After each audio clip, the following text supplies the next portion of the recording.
To talk to you about something that's often not considered, but when it comes to your health, we have to be looking at what are the toxins? What are the things that are getting in the way in your system so that it's not able to function properly? And ultimately, you're not able to heal and to recover from anything you're dealing with. And one that I mentioned is not commonly looked at is mold. Have you ever had water damage in your house? Have you ever been in a building and you can smell mold as soon as you walk in? We definitely have a story about that. Oh, You want to yes. share? Oh God. Yeah, we were in Florida this past week, and when we arrived in the airport, we were walking through, and all of a sudden, just like a punch in the face, like there's mold everywhere. And Yeah. go ahead, you want I to say wanted it? to have the Oprah experience of like, you get a binder and you get a binder and you get a binder to all the people that worked there because this is having a really big impact on your health overall, Mhm. especially when it comes to hormones. Especially, I mean, males and females are both going to have issues with hormone imbalance, but females predominantly, it's like if there's something going on with your hormones or something going on in your system, we need to look at all of the potential toxins or things that could be getting in the way, but mold is a really big one here. Hormones aren't going to function properly if there's mold in your system. It's the body is trying to keep you safe and it's constantly trying to fight things off. And if mold is in the way, it's the functionality is not going to be what it should be. So what are the some of the symptoms stutter of mold problems? Imbalanced hormones are a big one. Sinus issues. I know with my current and past exposures, mold is definitely a thing. You can have memory problems, brain fog, anxiety, asthma, pneumonia. That's a big one because anything that's going to impact the lungs will be impacting that. You could have coughing as well with those guys. Weight gain, that kind of ties in with the hormone issues. Mm-hmm. So if you're also, when your body is trying to protect you, this is when it encapsulates things and holds it and stores it in your fat. So this is where, if you have this weight gain, that's why your body's putting it into the fat cells in order to protect you because it doesn't know what else to do with it. This is why, as Kate said, it's so important to get the toxins out of your body because there's so much in our environment that is impacting our health, and you can't get better if you don't handle the toxins. Yeah. And an interesting one too, especially so mold is an issue. I grew up in a house that was it's over 100 years old, I think, or around 100 Yeah. years old. And like you could walk in the house and you could tell that there'd been water. There'd been leaks in the house. There was cracks in the ceiling. We had water in our basement that we know of when I was younger. I also grew up, my parents were split. And so I grew up with my dad as well. And we lived in a basement apartment.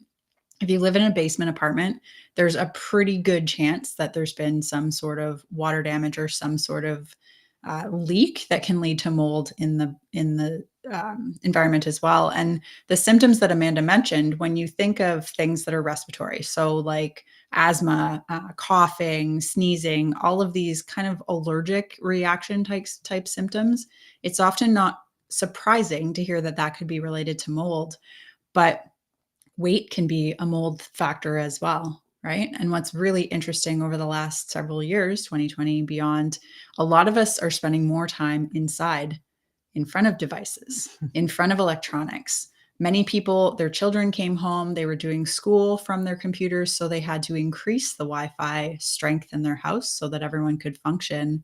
And radiation actually increases the growth of mold. So if you found that symptoms have gotten worse over the last couple of years, this can be an indication for you that this is something that's worth taking a look at. So where can mold be found? I mentioned a few, You but did. There are other places like food. Food is a big thing. I know we've gotten. Why are you laughing? Oh, you're going to the cheese stories. Moldy cheese. Cheese is sometimes mold, and I know you had experience with this growing up, and as have I, where you've got the cheese is out, and everyone's crackers and cheese kind of thing, and there's a bit of mold on it, and it's like it's fine, just cut it off and keep eating it. Yet mold impacts the whole brick of cheese, and you maybe just can't see it yet. yeah, exactly. Just because you can't see mold on the rest of the cheese doesn't mean that it's not there, right? Mycotoxins, they can be, well, the mold spores can be small Mm-hmm. as well. It can be something that we can't see. And that act of cutting the moldy bit off the end of cheese, the end of the cheese, if that releases it into the air, you're going to breathe it in anyway. Mhm. And it's going to end up on all the surfaces around you, which is going to cause more problems in the future. I'm laughing about that because, yes, in my childhood, there'd be mold on the bread, and it was like, just throw that piece away. The rest is fine. The cheese, just cut it off. It's fine, Yeah. especially if you have a parent who likes blue cheese, which is mold to begin with. But mold is not going to be good for your lungs. It's not going to be good for your hormones. When there's weight problems, yeah, like we're always looking at mold, fungus, radiation, parasites, all of these different stressors on your body. Because if your body's trying to handle stress, weight loss is not a priority. Mhm. Reproduction is not a priority. So you can have period changes, and that can be because there's a stress on your body. And a lot of the times when people hear stress, they think mental, emotional stress. So, am I fighting with my spouse? Are my children driving me crazy? Is there a lot of stress at work? But it's not just that. It's the things that we don't think about that when they're not addressed, they're going to lead to more problems, or they're going to make it so that you're not able to get healthy or get the results that you want. So, yeah. Other foods that you could be looking at, I know for me, I've gone and got like berries or raspberries, whatever it is, and you've got, again, the same thing where there's like one or two, it's like, oh, that's moldy. You need to throw out the entire pack or take it back even, because everything else in that container will be affected by mold. We talked about bread already. Other fruit could be an issue. Lunch meat. Peanut butter. Peanut butter is usually the process of growing that and putting it to the peanuts. That ends up being in a kind of damp situation in the growth process. So then mold forms on that. And next thing you know, it's in the peanut butter. So that's coffee. I know this might be a sore spot for a lot of people. Yes. Yeah. This was a sore spot for me for a long time. This is more your area. So you go ahead. Coffee is one of there's complications with coffee because when it comes to pesticides as well, coffee is one of the most heavily sprayed things that we consume on a daily basis. So that's not going to be good for you either. But even if you get organic coffee, mold can be a problem just because of the way coffee is grown, the way it's roasted and stored. And yeah, so you want to make sure that you're getting a coffee that's been tested and that is lower in mold contents. I mean, I stopped drinking. I was drinking decaf for a long time. I learned that that's actually not the best for you because the process of removing caffeine from the coffee, there's chemicals involved in that aren't, I'm going on tangents a lot today. But yeah, make sure, you look for coffees that are not, or that are shown to be not high in mold, because that's a problematic one too. But yeah, peanut butter and coffee are kind of big ones that we often see if people are having issues with mold. So, this is actually a good thing that we can do with our clients, because when you're working with us, we get a food diary from you. So we can actually go through and test to see if the food or beverage that you're consuming is a problem for you. So then if it is, we can actually give you other suggestions and even like tweak it. So if maybe you are a wine drinker and you like red wine and that's not having the best impact on your body for whatever reason, it's more histamine causing, we could switch it up to white if that works better for your body. yeah. We're not here to completely alter your diet or anything by any means. We're here to find the best solutions so you can still enjoy life and enjoy those pleasures that you enjoy. Yeah, exactly. And it's like some people, I'm not a huge fan of peanut butter. I'm sorry, because a lot of people have an impact from it. But it's basically, if you look at this water bottle, this is Amanda's water bottle, and you start to fill this up with water. So these are all the different toxins. So you've got mold brings things up a little bit. Then pesticides bring things up a little bit. Then radiation brings things up a little bit. Eventually you get to the point where it's full and it's overflowing if you don't have the lid on. Or the stress. Stress brings it up again. Mm-hmm. And so it's when the cup starts, or the barrel or the water bottle, whatever the metaphor that we're using, starts to overflow, that's when you start to have symptoms. So if we're managing the toxins and the stresses on your body and you're able to consume peanut butter and you don't have any issues, or your body's not impacted by it, or we do the gut healing process, or whatever support your body needs, we can bring those things back into your life. If it's the coffee, if it's the peanut butter, if it's the red wine, it's not saying you can't eat any of these things. You can't eat anything. It's just, we need to make sure that your body is able to function properly and handle these as it should be as well. Since you brought up water bottles, that is another source of mold. I thought that when I touched it. Yeah. I know I've been guilty of this in the past where you're constantly drinking water out of your water bottle, never clean it. That's where mold can be building up. So you need to make sure that you're cleaning your bottle frequently, because this is another source that can be impacting your health. Yeah. In the bathroom, when you shower, Mm. you want to make sure that you're turning the fan on in the bathroom when you're showering, because the bathrooms are a really big place where we'll see mold for people just because there's so much moisture. And you're coming out of a hot shower into a cooler environment that's going to create moisture on surfaces. Mold forms where Mhm. moisture is present. So that's a one area. Mhm. Where else? The washer, I'm sure you're cleaning your clothes. So if you're using a washer, especially a front load one, this is where around the edge is where mold can kind of build up. That's kind of I guess, the not so great selling point of a front load washer. So if you can get a stand-up one, that's kind of better. And once you've finished doing the load, leave the lid open so it can dry up in there and not create any issues with your clothing. Because if you're washing your clothes, they're full of mold, and then you're drying it and you're wearing that everywhere you go, that's another impact on you. And you're probably breathing that in as well. Yeah. And who's been guilty in the past? I've been guilty in the past of this for sure. You put towels into the wash, you put them into the dryer, and you leave them there because it's like, whatever, if they're wrinkled, you don't care. But if they're not completely dry and they're just hanging out in the dryer, mold can grow on those as well. Mhm. And if at that point they need to go, you can't wash them out. Because touching that, stirring it around, you're going to get the mycotoxins, or I keep saying mycotoxins. The spores are going to end up in the air, and that's going to be a problem. I had something else I was going to say. I'm sure it'll come back to you. Another area that people may not think about is CPAP machines. If you're having like sleep apnea issues and you've got those breathing machines that you use of a night, you need to make sure those are being cleaned, because the moisture of the air exchange basically builds up in the tubing, and that is an area for mold.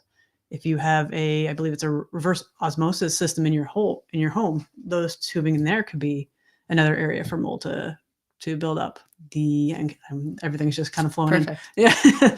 The water out of your fridge. I know a lot of people have the ability to get water out of their fridge or ice, and there's tubing in there that could also have mold. So these are other areas to kind of consider and look at and see if you can get those cleaned up often. Yeah. And when it comes to cleaning up mold, like if you're in your house and you do see spots of mold, it's not something if you're going to clean it, I wouldn't recommend that. I recommend getting someone to come in who's professionally trained to be able to do this, because it is a tricky thing to do. And you can be injured by trying to clean the mold as well. Because again, if you touch it and those spores, you can't see them, they end up in the air, they end up on all the surfaces around you. A couple of months ago, I was working at a supplement store, and I remember I talked to my practitioner and she was like, there's mold. I don't know what's going on. There's mold in your home. Or I was bringing it in on my clothing from work. So this can carry into your house from the outside as well. So we want to make sure that we're doing what we can to support our bodies to deal with mold or with any of the chemicals or toxins or stresses on your system. Mhm.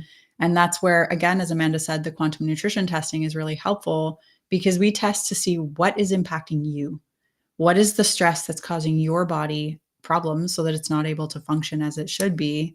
And then what support does it need? Which is great too, because as you just demonstrated with the water bottle, there's so many things in the bottle already, the exposures that we have, and they're different for Kate, they're different for me, they're different for you. So what's the thing that's going to have the barrel overflowing for you? Is it stress because you're dealing with something very stressful in your family or your work, and then you have symptoms?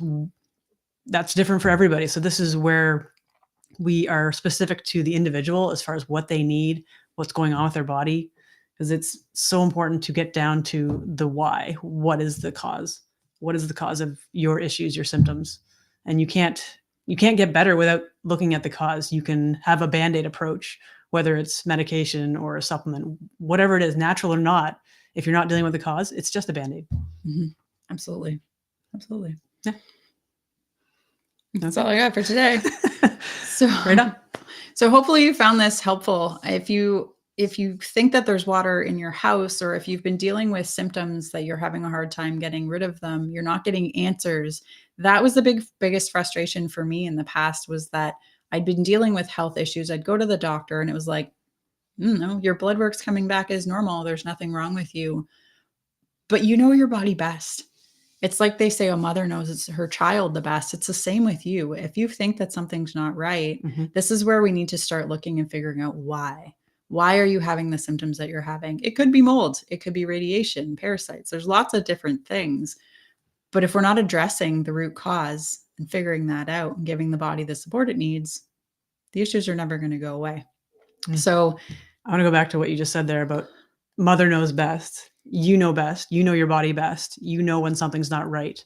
And if there's just that niggling, I don't know if that's the right word. If there's nagging thought in your head about something not being right, you instinctively know that something is not right. So look to find someone who will help you find out what the answer is. You don't have to be dismissed or ignored or be told everything's fine, your blood work's good. If you still know there's something not right, listen to yourself. Listen to that message that you're getting. Yeah. So if you're looking for support, if you have some challenges or you would like to learn more about what's going on with your body, that's where we can help you. Grab the link in bio if you're on Instagram. If you're watching on Facebook or LinkedIn, we'll drop the link to set up a free discovery call with us in the comments below. It's the best place to get started. It's the best place to figure out what's going on with you, what support your body needs, and then we can help you move towards healthier in the future. Good. All right. So thank you, everybody.